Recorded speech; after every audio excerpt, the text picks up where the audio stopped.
Mike, people have been asking all week long for me to have you on the show. It's been in my chats at all times. I've been constant. And so I had to bring in my mustache brother, Mike, who you cut down a little bit on the sides, by the way, right? I did. Yeah.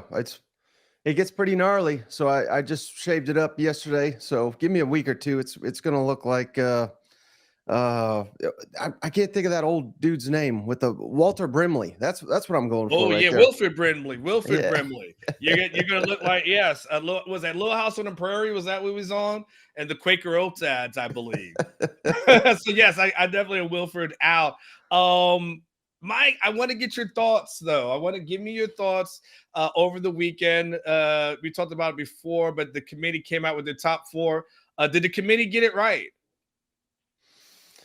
Of course. I mean, we got Bama in there. You had to have. It's not a legitimate playoff if there's no SEC in there. So, hell, they say best four. If it's best four, put Georgia in there too. Not that they've earned it, but they are best four. You can't convince me otherwise. But I got no problem with leaving Florida State out. I don't watch a ton of Florida State, but I watched them the last couple weeks, ACC championship, and against Florida. Florida is god awful, and Florida nearly beat them too. So. Yeah, I got no problem. It should have been, you had to put Texas in because they won at Alabama. So no problem there. And I think we all know what we're getting. I'm already looking past the Rose Bowl and what is the other bowl? The Sugar Bowl. I'm looking past both of those because it's going to be Alabama. It's going to be Texas in Houston in the national championship game. Part 2. I can't wait for that matchup. Mike, I know you say you got Bama, and you don't claim you've been claiming Texas as an SEC program all year long. Technically, wouldn't you say that? I guess technically you can't say you got 2 SEC schools in. Do you want to say 1.5? Like, how do you want to do this math here? Oh, no, I'm counting them both. So that's why I'm already fast forwarding it to it because we're getting an SEC champion. They're going to be the first team ever to win an SEC and a Big 12 title in the same damn year. So I can't wait for it. I mean, I'll be rooting for Texas, but I'd be 100% real with you and your audience. I do like Alabama to win the rematch, but you could convince me otherwise. I mean, I certainly don't think it'd be a blowout or anything, but I just think Alabama's, particularly Jalen Milroe, significantly better than where he was early in the season. But I think it's going to be one hell of a game. What do you think, as a guy who follows the SEC from afar, but you've seen Texas play, you've kept up with them? Give me your thoughts on Texas's season and the job you think Sarkeesian has done so far. Yeah, I mean, obviously, I never thought he was an elite head coach, and I think it still remains to be seen. I mean, if he wins the national championships, certainly we got to give him his due. But I know you've had my buddy Dave Bartu on. That's the beauty of playing in the Big 12 is you essentially have one opponent that has of equal talent of you. And I don't even think that's fair to say because Oklahoma obviously changed their coach a couple of years ago. So basically everybody he faces in conference play, he's supposed to beat. So again, that's why I say I'm not sure he's an elite coach just yet. The best win of the season, though, was going to Alabama and whooping their ass. So we have to give him that. If he does it again in the national championship, 100%, I'm ready to change my tune and call him an elite coach. And if that happens, I'll worry. I mean, the only thing Texas got to worry about from here on out is how quickly does Alabama push Saban out the door to try to hire Sarkeesian? Because you know that's coming. And I have no idea which job he'd rather have. Personally, I always think people thinking that, the grass is always greener. I think they're wrong. I would stay at Texas if I'm Sarkeesian over following the greatest of all. That's a lose-lose situation. I would not want to be the guy that replaces Nick Saban. I'd rather be the guy that replaces the guy that replaces Nick Saban, if you know what I mean. Yeah, no, I 100%. Especially if you're the guy that is building up something here. It's Right. kind of like this is the place where they can they'll build a statue for you. Right. Over there, if things don't go right, that you're just the guy who failed at the job. But I got a question for you though, Mike. I forget you used the term all of the off season, and I don't remember specifically. You're gonna remember it. Did you call it like a decaying dynasty as relates to Alabama? What was your phrase that you used? Yeah, you nailed it. That's trademark term now. Decaying dynasty. Yeah. I've since flipped it to decade of dominance continues. I mean, I'm just Wait, hold on. No. You don't get off like that. You don't get off like that. You can't flip it like that. It was Decaying Dynasty. I thought I remembered it. Decaying Dynasty all off season. You definitely were doing a home run trot after Texas beat Bama because you called it. You called it before the game. You said Texas was going to go there. You said we're going to beat Bama. So 100% props to you. Do you switch your tune though? Do you have to switch your tune? Is Nick Saban? I guess he never left, but has Nick Saban kind of turned you as a doubter into a believer? I don't know what the hell happened. I'll be honest with you, because the next week they damn near lost to South Florida. I mean, god awful team. And I don't know if you've seen the news, but the quarterback they had in that game, he is apparently transferring back to Notre Dame to play lacrosse. I mean, this was the shambles we were in Tuscaloosa. They literally started a guy that's going to be playing lacrosse next year. I mean, what the hell did Alabama come to? And I don't know how you go from that to making the college football playoff. I really don't. And all season they're barely scraping by. God awful A&M. A&M should have beat them, but Jimbo is the worst coach in the damn country. So thankfully he's out of here. Tennessee, which I'm a Tennessee grad. I don't even think Tennessee was that good this year. They dominated them in the first half. No, Bama dominated them in the second half. There's many games like that. The Iron Bowl. That's when I flipped my tune. When they could not stop the 4th and 31, I said, my God, all this trash I've been talking, they're going to win it all. They're like a team of destiny somehow. They'll probably beat Texas in overtime by 1 point or something stupid like that to win it all. You know what I mean? Like I don't think they have any business getting as far as they did yet. They've done it. So I don't know. It just feels like they're a team of destiny. And I think Nick Saban should ride off into the sunset if he wins another, because I don't think he'll ever win another one. So yeah, it's still it's a decaying dynasty, even if they win it all. Did the Michigan players' reaction, does that kind of echo that when they were like, man, we're gonna get Florida State, and it's like they wanted no part of Alabama, and you can see it on their face. It was pathetic. And right there, I would have ran to my sports book and bet on Alabama if that's legal where you live, because still, I believe Michigan's the betting favorite. I don't understand that. I mean, I thought Alabama would be about a 10-point favorite. They're currently an underdog, I believe. So, Michigan's just going to get waxed like they always do in the playoff. Did Georgia get screwed by any stretch of the imagination to go from 1 all the way down and be out the playoffs? Did they get screwed, or the committee have no choice? I don't think they got screwed because, again, I don't know where this committee, they change their tune every damn week, but everybody was saying, well, they best 4, that's what their job is, best 4. I don't even know if that's true or not, but if it is best 4, I think you put Georgia in, but why the hell are we even playing these games if we're just going to put in the best 4? I mean, you have to earn it. And Georgia had an opportunity on Saturday in the SEC championship, and they fell short. I think they blew that game against Bama with some foolish turnovers. And, Nick Saban said it after the game. I don't know if you caught it, but he basically said, we adjusted after the first drive. We knew we didn't have to respect their tight end. We knew that we didn't have to respect their best receiver, and they didn't, because those guys were so banged up, and they got to that quickly. So, I mean, again, that was another masterclass Nick Saban coaching adjustments that Kirby Smart, for whatever reason, was not up for. So, no, I don't think Georgia got screwed. They had their chance and they blew it. SEC Mike from that SEC podcast. Some people have suggested that if Georgia or FSU beats Georgia in their bowl game, that they should just crown themselves as national champions.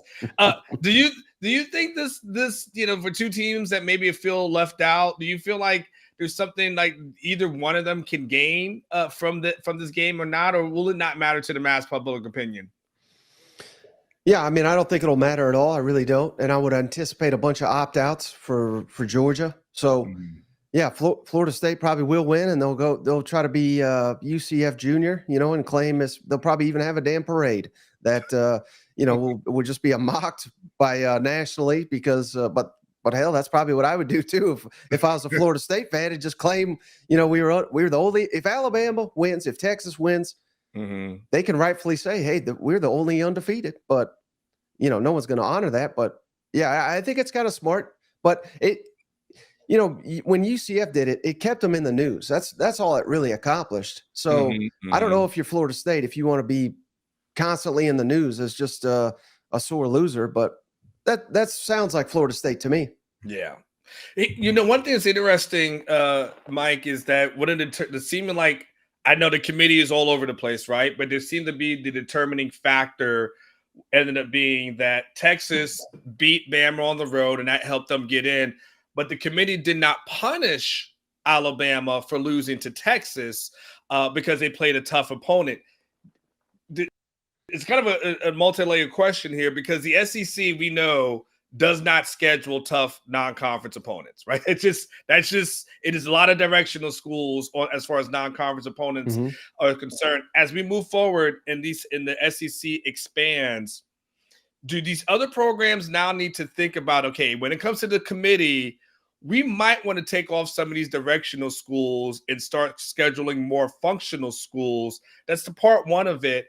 And if you are now the committee or the SEC, do you now say, you know what, we were looking at 8 conference games, but 9 makes more sense, and then schedule some tough teams, like to have more tough teams on the schedule? Like, where do you think that whole scheduling thing goes going forward?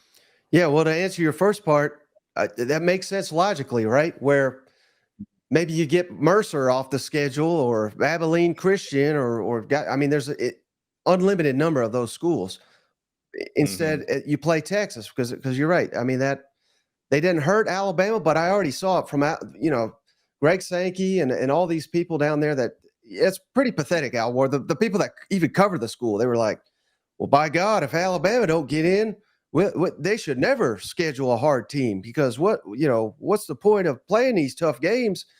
They never mentioned, maybe win the damn game. But no, the thing is the SEC, and y'all will find out very soon, the SEC gets the benefit of the doubt, and it should, because they win damn near every national championship, and they have the best talent, they have the best coaches, and yeah, they did. They had an awful year. Let's call it what it is in the non-conference. But if Bama wins the national championship, if Georgia beats the hell out of Florida State, if Missouri beats Ohio State, the marquee ball, like everyone will forget that LSU got creamed in the opener to Florida State. They'll forget Alabama lost to Texas in the regular season. It's about the postseason, and that's when the SEC will flex. So, no, I mean, logically it makes sense what you're saying, but the SEC has never been penalized for having all these cupcake games. So, why change? And that is a big reason that, well, it's the only reason until the networks come with more money that the SEC would go to 9. Because again, you're right. They only play 8 conference games, and much of the non-conference is a joke. But again, the committee has not penalized the SEC for that. They don't cannibalize themselves. And I don't care how many league games the Pac-12 and the Big 10 and the Big 12 play. It doesn't matter because it's the SEC in the end that is always there. And until the committee turns around and says, well, we're going to dock Bama because you only played 8 or Georgia or whoever, you only played 8 conference games. Your non-conference was Georgia Tech, Ball State, all these jokes of programs. Until they penalize for them, they're not going to change their tune, and they shouldn't, because their method keeps working for them. So if you're Texas and you're the AD of Texas, and you've already have on your schedule Michigan home at home, you've got Ohio State home at home, and you're going into the SEC, are you saying, hey, I don't need to, you don't need that? Like it could work against us. I mean, do you call and say, hey, I'm done with Michigan, Ohio State. Let's get some Mercer in. Let's get some more UTSA. Let's get some directional schools in. Like, how do you think that will hurt or help Texas once they do join this league? Yeah, I'd buy my way out of all those deals, because it's a different story. Your audience knows. I mean, no disrespect. Well, yeah, it is disrespect. I mean, Iowa State, Kansas. I mean, Yeah, it's almost like you had to schedule those teams. You had to schedule if Texas didn't have Bama this year, they're not getting in the playoff. So you needed those games to get there. But next year, when I don't know the full list. I've not fully gotten into next year yet, but when you swap out those teams for Georgia and Bama and LSU and Tennessee and A&M, you don't need to play Michigan and Notre Dame and Ohio. You just don't need it. And all that's going to do is kill any potential chance I think you have at getting into the playoff and winning a national championship. So, yeah, it may sound weak, but again, the committee is not going to hurt you. If you go, say, 7-1 in the SEC, you're getting into the playoffs. So that would be my focus if I was Texas.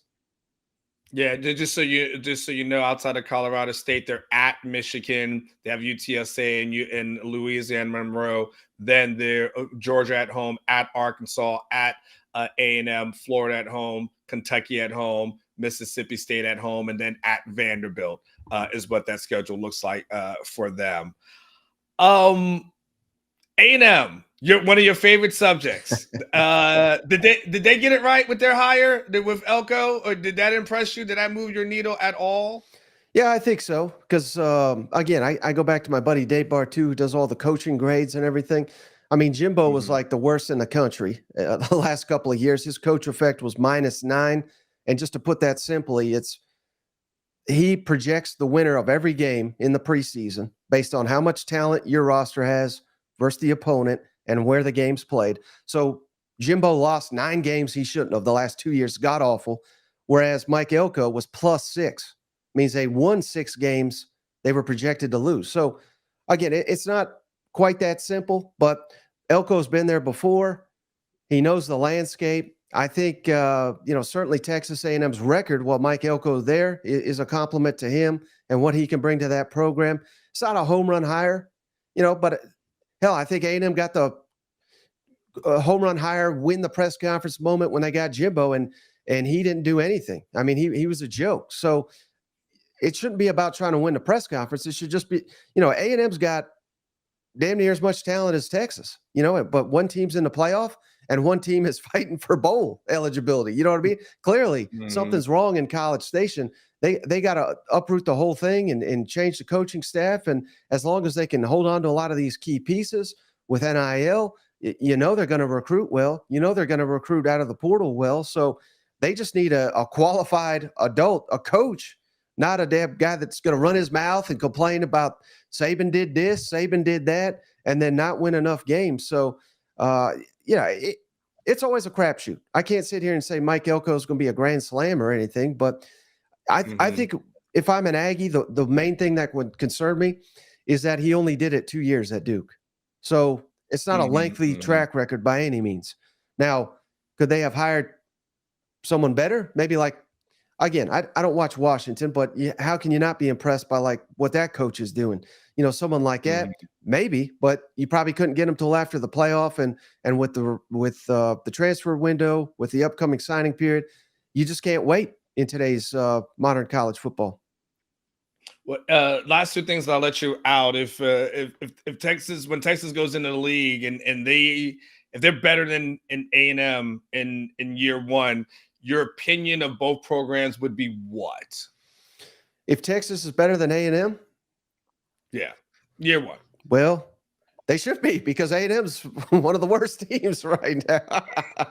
But but yeah, I mean that's evil. That's what I expect from Texas. I expect to be getting an elite team here coming into the conference. So, but A&M, I certainly I would think, a little has changed under Elko. If again, I don't think it's a slight to A&M if they're worse than Texas next year, but we have seen, again, go back to what Elko did at Duke. I think he inherited a program. I think they won 3 games the year before. They won 9 games his first year. So he can have an instant impact. It's not a given, because who knows who's coming back for both these rosters. But I would anticipate Texas is better, but I think there's an outside shot that A&M, I don't know about better, but maybe as good. They get the home field. Anything can happen in a rivalry game. But I'll tell you what, man, I sure am excited to watch them play Thanksgiving weekend. Oh yeah, that's going to be good. You're probably not as excited as OU joining the league, are you? You don't talk. You don't talk about. It's like OU is kind of like little brother that comes along with Texas. It's like it's like you show up and your friends and stuff. You're to play, but you always got your little brother with you, and everyone's like cool with him. But everyone focuses on a little brother. That's kind of feels like OU is concerned. By the way, did you have any thoughts on OU and their season this year? Yeah, I mean, I was wildly impressed because when we were at media days, I know you were there. You came and spoke with us, but we spoke to what's his name, Eddie Radovich, Sooner Scoop. Yes. He was great. But our first question was, is Brent Venables going to get fired? You know, I mean, like that was topic number one, and clearly, I mean, that didn't happen. I mean, I thought they knocked it out of the park based on the expectations I had for them. Now, again, coming to the SEC, I am much more concerned about Oklahoma just because I think they're miles away from where Texas is in the line of scrimmage, and that's where this league's at. That's why Alabama and Georgia are always there, and that's why when LSU pops up, it's because they're good on the line of scrimmage, and there's so many teams in this that if you don't have that elite play, you don't stand a chance in this league. So I think Oklahoma's in for a rude awakening. I think they're going to struggle right out the gate, but that's a powerful brand too. They invest heavily in NIL. I have confidence, given what I saw this season, that they can get there, but I don't think they're going to be like an annual contender. I think, sadly, like where I went to school, Tennessee, I mean, it's like every couple of years they're really good, and then they're kind of up and down, so to speak. I'm hoping it changes because I want their coach to be good because I don't want them to steal Josh Heupel. We all know that conversation's coming the first time Oklahoma gets into the league and is one of the worst teams. They're going to be dying to get Josh Heupel. All right, last thing, and I'll let you go. Kind of help me out with this thought. I use it usually during the regular season, but I'll apply it to this one. If Texas was to win it all and win the national title, in your mind, Mike, what would have occurred over those 2-game stretch for Texas to be able to pull that out? I think Quinn Ewers, he had a hell of a game there at Alabama. He's going to have another big game like that. But I think the biggest difference for Alabama, and I know I said Jalen Milroe and them kind of finding their footing, but their offensive line was like a damn joke early in the season. And now it's just one game. I get it because they certainly didn't dominate against Auburn, which is a average SEC team, but they dominated Georgia on the line of scrimmage, which was stunning in that SEC championship. So how will they hold up against Texas's defensive front? I don't know. I mean, I would imagine Texas, and as good as Texas is on the defensive front, I mean, Georgia's probably just as good, but again, they dominated them. So they've got to find different ways because I don't think it's going to be easy is not the right word, but, go back to that Texas-Alabama game. Oh, God. I loved every second of it. They dominated Alabama's offensive line. I don't think they can do that to that level again. Now, can they be the better unit? Certainly. I think that's realistic, but dominate, I don't think so. So, I mean, we've got to find different advantages on the defensive side of the football because Jalen Milroe, he's not the best passer, but he's got a hell of a deep ball, and of course, he's short of Jaden Daniels. He's probably the best running quarterback in the country. So it's such an interesting way you got to figure out a way to defend him. Like Georgia went 2 spies, which I thought was stupid, and it clearly didn't work. Auburn went spy on 4th and 31. But the fact that these college coaches that get paid millions of dollars said, oh, yeah, we're 4th and 31. Let's rush 2. Let's have a spy in the middle of the field while the guy's got to run for 31 yards to score. I mean, how asinine was that? But I think Jalen Milroe just puts the fear of God in these guys or something. He's not that good. He's not Michael Vick or anything like that, but they're treating him like he is. So I'll be very curious to see how Texas schemes up a way to defend him.